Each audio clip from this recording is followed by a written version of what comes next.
34 cars. But right now, the position he's in, he actually has a small advantage because everybody else is opening the air up in front of him, and he... Oh, here we go. Trouble, contact, and a huge crash.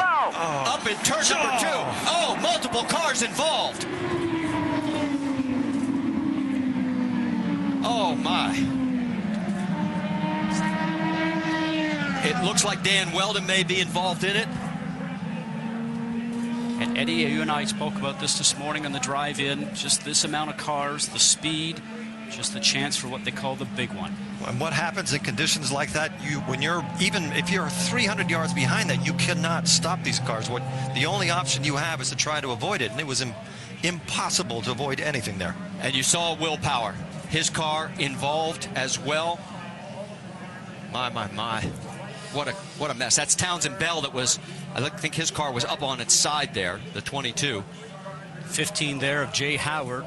An additional entry, excuse me, is that the 19 or 15? I can't see with the sun shining there. Some of the car is broken. They're showing that as Alex Lloyd, the 19. It is the 15 of Jay Howard. Yes. One of the cars actually flew for about 200 yards in the air.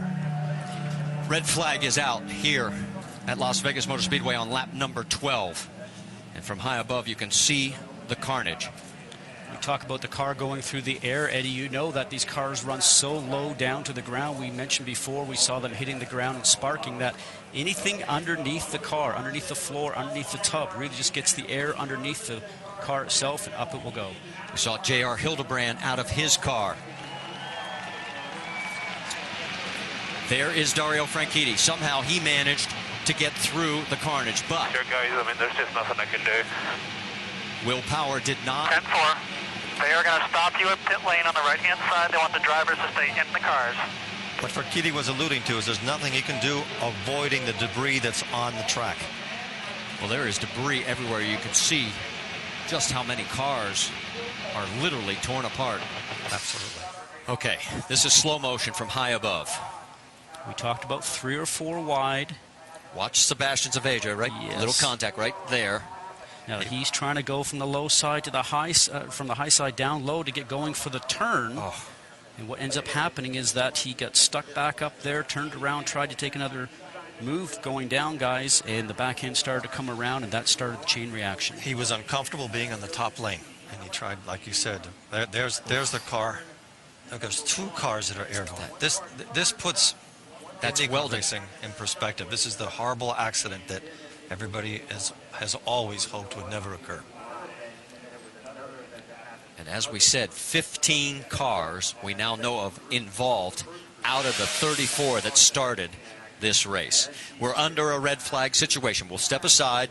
We'll stay side by side here at Las Vegas.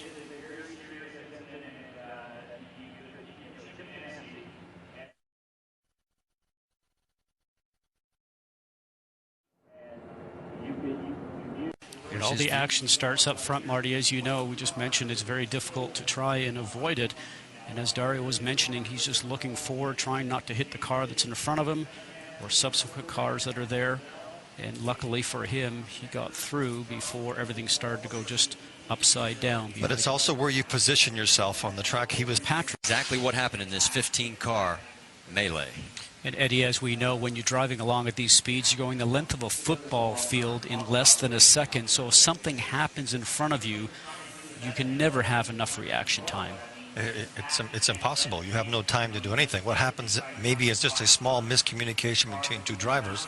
Somebody spins and you have... Eddie, as you know, we talked about it a moment ago, it's just reactionary time, and you hope that there's a clear path for you to go through. Now, as we see the car starting to touch and go airborne, as a driver, you're looking for a clean hole, but sometimes when you get to that